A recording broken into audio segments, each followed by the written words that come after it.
News room का रुख करेंगे। गौरव किशोर शर्मा मेरे सहयोगी न्यूज रूम से लाइव जुड़े हुए हैं। गौरव, तीनों सेना अध्यक्ष रक्षा मंत्री राजनाथ सिंह के साथ में मीटिंग कर रहे हैं कल से लगातार, या यूं समझिए कि ऑपरेशन सिंदूर जब से जारी हुआ है तब से लगातार भारत की जो जवाबी कार्रवाई है वो बहुत नपीतुली है, बहुत हद में है। यानी कि ये समझा जाए कि भारत भविष्य को ध्यान में रखते हुए जवाब दे रहा है। बिल्कुल पूजा, जिस तरीके से लगातार भारत पाकिस्तान को मुंहतोड़ जवाब दे रहा है, उसके बाद ये जो आज सुबह बैठक हुई है जिसमें केंद्रीय रक्षा मंत्री राजनाथ सिंह, सीडीएस, एनएसए और तीनों सेनाओं के प्रमुख मौजूद रहे हैं, इसमें तीन बातों का विशेष ध्यान रखा गया है। अभी अभी जो हमारे पास सूचना आई है उसमें सबसे पहले सुरक्षा स्थिति की समीक्षा की गई है, उसके बाद ऑपरेशन सिंदूर की प्रगति पर चर्चा हुई है और उसके बाद आगे की रणनीति पर भी मंथन हुआ है। लेकिन इस बीच पूजा, जो समझने वाली बात है वो ये कि एक राजपत्र जारी किया गया है। उस राजपत्र के जरिए जो तीनों सेनाओं के प्रमुख हैं उनको उनके अधिकारों का प्रयोग करने की अनुमति उनको लिखित रूप में दे दी गई है। यानी कि तीनों सेनाओं के प्रमुख अपने अपने अधिकारों का प्रयोग अपने विवेक, अपने स्वयं आधार पर उसको ले सकते हैं और इसीलिए कहा जाता है कि केंद्रीय नेतृत्व का सेना को बल और मनोबल बढ़ाने में विशेष योगदान रहता है। उसकी एक झलक क्या देखने को मिली, जिस तरीके से सुरक्षा स्थिति की समीक्षा हुई उसमें साफ तौर पर कहा गया बैठक में कि पाकिस्तान द्वारा जम्मू, पठानकोट और उधमपुर में सैन्य ठिकानों को निशाना बनाने का प्रयास किया गया और भारतीय वायु रक्षा प्रणाली द्वारा इन हमलों को विफल कर दिया गया। यानी कि S-400 जिसे रूस से खरीदा था उसको तैनात कर दिया गया है सीमा पर। इसे सुदर्शन चक्र के नाम से भी जाना जा रहा है। ये तमाम वायु जितने भी हमले पाकिस्तान कर रहा है उन सभी मिसाइलों को, मोर्टार को, उन ड्रोन सिस्टम को इंटरसेप्ट कर रहा है और हवा में ही उनको मार गिरा रहा है। इन तमाम बातों पर चर्चा आज बैठक में हुई है और इस बैठक में यह भी चर्चा की गई है कि आंतरिक सुरक्षा क्या रहेगी।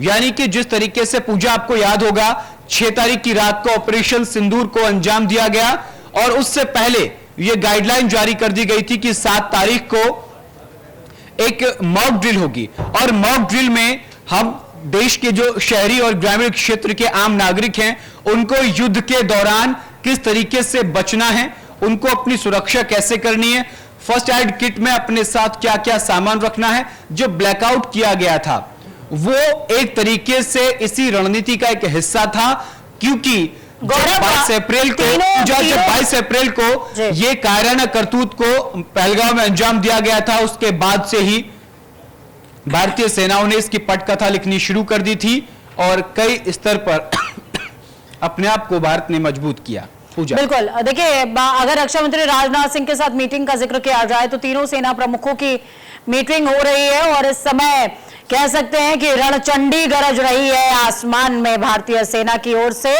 तो ऐसे में क्या ये माना जाए कि ये लिमिटेड वॉर अब पूरी तरीके से वॉर में, कंप्लीट वॉर में चेंज होने वाली है, या फिर ये हम समझें कि कल किस तरीके से कराची पोर्ट को नष्ट किया गया क्योंकि तुर्की का युद्ध तोप जो है पाकिस्तान के पास आ रहा था, तो सहायताओं को लिमिटेड किया जा रहा है, टारगेट्स को और ज्यादा लॉक किया जा रहा है, ध्यान में रखा जा रहा है, हम वॉर जोन में शिफ्ट हो रहे हैं क्या?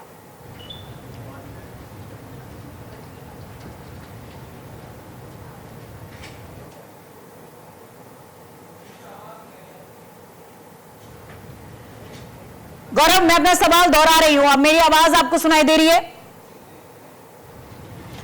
देखिए, हम तीनों सेना प्रमुखों का जिक्र यहां पर कर रहे हैं, तीनों सेना प्रमुख यहां पर मौजूद हैं।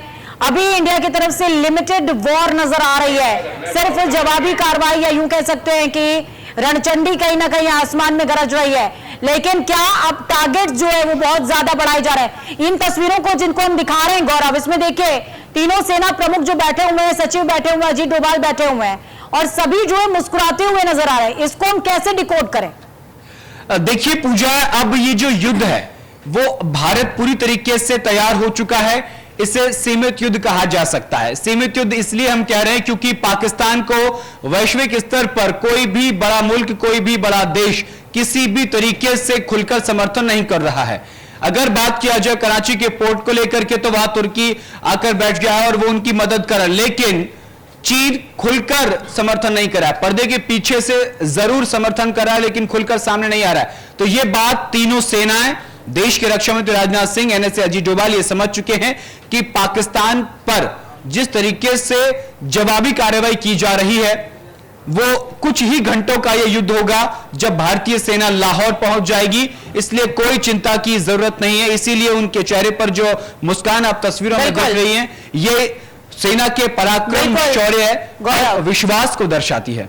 बिल्कुल, जिनकी आत्मा में आतंकवाद हो वो कहां समझेंगे कि जब भारतवासियों के दिल में दिल नहीं देश धड़कता है और वो जज्बा क्या होता है। मुस्कान वही है, तुम समझ नहीं पाओगे क्योंकि तुम्हारे दिल में भ्रष्टाचार और आत्मा में आतंकवाद है। इसलिए जब आतंकवाद पर प्रहार होता है तो लगता है कि तुम्हारी छाती छिल गई है। असल में यह वैश्विक मुद्दा है। वक्त छोड़ से ब्रेक का।